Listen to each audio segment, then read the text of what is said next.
Hello mga idol, na ito na nga po pala ang part 1 ng Joyride. Pero teka lang muna at medyo nasiraan lang po kami. Ayan, nasiraan kami ka-idol ng motor. Ayun nga po pala mga ka-idol ang motor namin ginagamit to. Yan sa may daan na yan, sa may highway pa. Ayan ay hirap talaga dito mag-ayos dito. Daan dito mga ka-idol ang mga sakyan ay nahiya naman din ako. Kaya doon sa mga nangyari na yon. Kaya ayan talaga biro mo ng mga kaidol wala man talagang tambotso ngayon. Yung bangko pa nga ngayon ng mga kaidol ay hiwit nga din. Sira. Kaya hirap talaga pag walang magandang motor.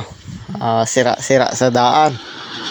Hindi ka makadiretso talaga doon sa pupuntahan mo. Galing pa kami niyan mga kaidol sa Kuprahan. Naglabas kami ngayon dito sa labas at matata doon, may doon. Yung naggera doon ngayon. Kaya labas kami diyan ngayon sa sa Hawan. Wag niyo kalimutan mag-like at share ha. Ayan, motor nga namin mga kaidol hibit ang bangko, walang tambutso. Kaya delikado po yan talaga sa pulis baga. Wala din nga yan ay plaka. Oh my god. Kaya delikado talaga mga ka-idol pag ganyan ang motor. Kaya pag magmumotor man ako diyan nang mabili akong motor ay di man gaya ng klase. Para di man na hulihin ng pulis.